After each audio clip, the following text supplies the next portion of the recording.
ये कहानी ऑस्कर नाम के एक बौने लड़के के ऊपर आधारित है जो अपनी हवस मिटाने के लिए अपनी नौकरानी से लेकर अपनी पड़ोसी तक को पेल डालता है और उनको प्रेग्नेंट कर देता है। अब इसके बाद ऑस्कर और क्या क्या कारनामे करता है ये हम आज की इस एक्सप्लेनेशन में देखने वाले हैं। आज मैं जिस फिल्म को एक्सप्लेन करने वाला हूँ उसका नाम है द टिन ड्रम और ये फिल्म 1979 में रिलीज हुई थी।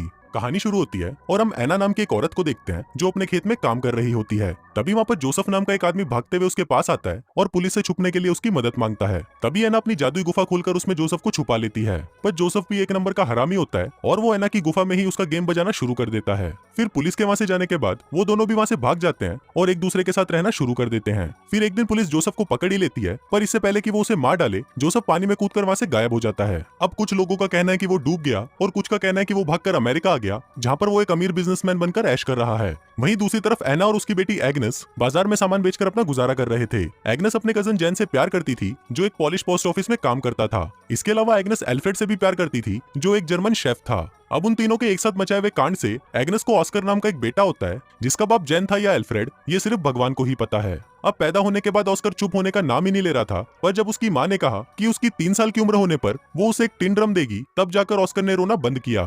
फिर 3 साल का होने पर जब ऑस्कर ने अपने बर्थडे पार्टी में लोगों को शराब पीते हुए और नंगा नाच करते हुए देखा तो उसने डिसाइड किया कि वो कभी भी बड़ा ही नहीं होगा और अपने इसी महान काम को पूरा करने के लिए वो सीढ़ियों से कूदकर नीचे गिर जाता है और अब उसके बाद से ही ऑस्कर हमेशा के लिए 3 साल का ही रह जाता है। ऑस्कर कभी भी अपने टूटे हुए ड्रम को खुद से अलग नहीं करता और जब भी कोई उससे वो ड्रम छीनने की कोशिश करता है तो ऑस्कर इतना जोर से चिल्लाता है कि वो अपनी आवाज से कांच को भी तोड़ देता है। अब टाइम बीतता है और हम देखते हैं कि ऑस्कर अब 6 साल का हो गया है, पर ना तो वो बड़ा हो रहा था और ना ही वो अपने टूटे हुए ड्रम को छोड़ रहा था और अगर कोई उससे वो ड्रम छीनने की कोशिश करता तो ऑस्कर अपनी आवाज से कांच तोड़ देता।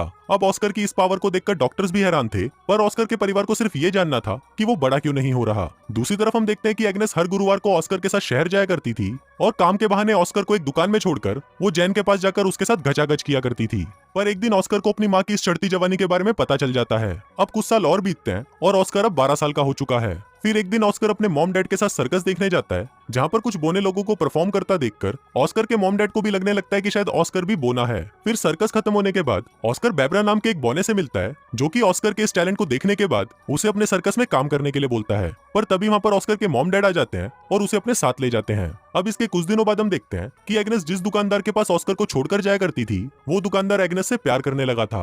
वो उसे और ऑस्कर को अपने साथ लंदन चलने के लिए बोलता है, पर तभी एग्नेस उसे मना कर देती है और उसे चूतिया बोलकर वहाँ से चली जाती है। फिर कुछ दिनों बाद एग्नेस को पता चलता है कि वो प्रेग्नेंट है और उसके पेट में जैन का बच्चा है। अब इस बात से एग्नेस काफी परेशान रहने लगती है और परेशानी में वो बहुत सारी मछलियां खाती है जो खाना उसे बिल्कुल भी पसंद नहीं था।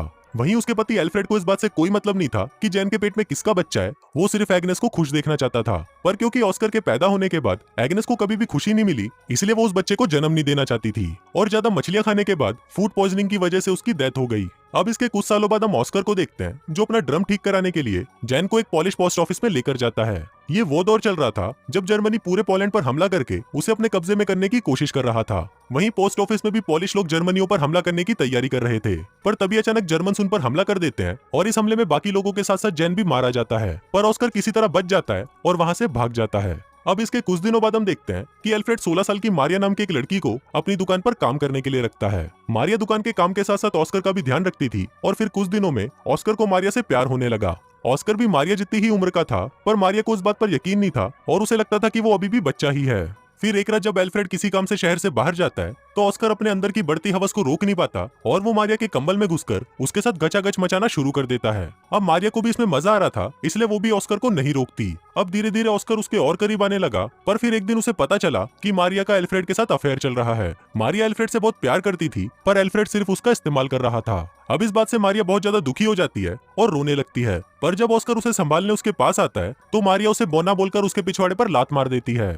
अब कुछ महीनों बाद हम देखते हैं कि मारिया एल्फ्रेड के बच्चे की मां बनने वाली थी और ऑस्कर उस बच्चे को मारना चाहता था, पर मारिया ऐसा होने नहीं देती। फिर इसके कुछ दिनों बाद मारिया एक लड़के को जन्म देती है जिसको पाकर सभी लोग खुश थे, पर ऑस्कर इससे बिल्कुल भी खुश नहीं था क्योंकि उसे लगता था कि ये बच्चा उसका है। दूसरी तरफ हम ऑस्कर के दोस्त बेब्रा को देखते हैं जो कि वर्ल्ड वॉर 2 के दौरान नाजी आर्मी में एक बड़ी पोस्ट पर काम करता था। फिर एक दिन उसने ऑस्कर को भी अपनी टीम में आने को कहा जो कि पेरिस में एक परफॉर्मेंस करने वाले हैं। अब ऑस्कर उनके साथ मिलकर सभी को अपना टैलेंट दिखाने लगता है और इसके साथ उसे अपनी टीम की एक लड़की रोजविता से भी प्यार हो जाता है। अब टाइम बीतता है और हम देखते हैं कि ऑस्कर अपने बौने दोस्तों के साथ खुश था और वो अपनी जिंदगी अपने हिसाब से जी रहा था, जैसे कि खाना पीना और घचाघच करना। पर फिर एक दिन अमेरिकन सेना वहां पर हमला कर देती है और उस हमले में ऑस्कर की आइटम रोजविता मारी जाती है।